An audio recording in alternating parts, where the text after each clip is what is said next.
Hello and welcome back.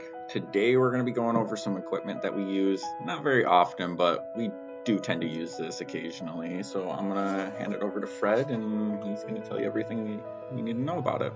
So I'm Chief Rams, and this here is a new piece of equipment that we have. It's called the ARM XR. It's made by a company called Tech. It's very similar to what you might have heard of as a Lucas device. It's just a different brand. And what it is a CPR compression device. So when we do a cardiac arrest call, when we're doing CPR, effective CPR for a person to do CPR is a lot of work, and we lose effectiveness after even 2 to 3 minutes of CPR. Sometimes you don't have a lot of people on the scene. This type of equipment, it allows us to do good CPR continuously. Yeah, so, can't get tired if the machine does it, right? Absolutely. It's the way calls used to run, we used to have the fire department, the police department. We'll have 8 or 10 people rotating through a minute or 2 at a time doing CPR because we got tired too fast. And some houses it's a little bit tighter, it's hard to maneuver, and this really is a huge benefit out in the field. So, could you show us how it works? So we already set this up for the dummy, but basically what this does is this here is a piston. And I'm just going to press the button here to show you in use. And it's a bit loud. But what it does is it does CPR for us. It's doing it the proper depth, proper compression rate. It's doing 100 to 105 beats per minute, which is your standard CPR rate for AHA standards. And basically, that's it. I mean, I'm not going to show you how to set it up because it takes a couple minutes. The proper process is we do compressions first. We get the AED on board, get the shock on board. Once we get the first shock, then we start transitioning to this, but we minimize the risk of slowing down any kind of compressions. It's pretty easy for the most point anyway. We just slide the plate underneath, put the arm on, snap this on top, and start working. Yeah. We want to minimize the interruptions. Yep.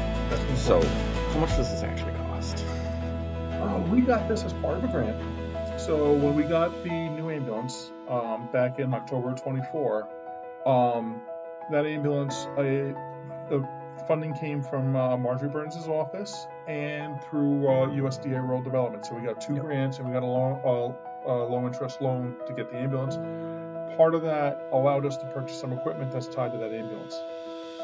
This one under the special bid pricing was about $12,000. List price is almost $16,000. So it is an expensive piece of equipment that's one of a lot of ambulances don't have it. We keep this one on A14 because that's part of the grant. It requires that it's tied to that ambulance. So anytime we have a chest pain call or a cardiac type call, we will try to send that ambulance first, unless it's already on another call. So we tend to try to keep it available as much as possible. We do what we can. We do, just so everybody knows, we do have 2 ambulances, so we rotate them every month to even out the load, but we do have a priority for this ambulance, newer ambulance, for our cardiac calls because of this piece of equipment. Yeah. So, any other notes for it? Not at the moment. I mean, we're one of the few agencies in the area that has a compression device right now. They are becoming a little bit more common, but we're trying to stay ahead of the curve whenever we can. If we get grants, we try to improve the service where we can when we get grants for it. Because it takes a while to get to the hospital from here. I mean, especially if you're. And protocols are we work the patient at the scene for as long as possible and try to get return circulation. So we try to we have ALS come to the scene, so there's a whole stage process, but we try not to transport anymore unless we actually get return circulation, but we could be on the scene for a half an hour. Yeah, and you're going to get tired within 2-3 minutes. Right, you're going to get tired. The firefighters, the cops that are on the scene helping you, they're going to get tired quickly too. You only have so many people. Right, and you only have so much time. Yeah, that too. So, and really, the less people that are in the room, the easier the scene runs.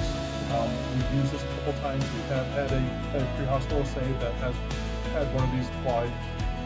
So since we've got it, it has been involved in saving a patient. So, cardiac arrest calls, the save rate is 12%. So anything that we can do to improve that rate or make it easier for our crews on those calls is important. So on that note, if you guys want to join at any point in time, you can feel free to come down to the base. We're always here at Fridays. There's at least one person here on Fridays. If you can't get a hold of us here, then you can always contact us on Facebook. We do pay attention to that. And if you come down on a Friday night, we'll show you this piece of equipment live and show you some of the other equipment that we have. We'll give you a tour of the building, a tour of the vehicles, whatever you're interested in. Yep. So you don't have to be a driver or an EMT. You can also do work outside of here, just giving the good word. But on that note, stay safe and have a good day.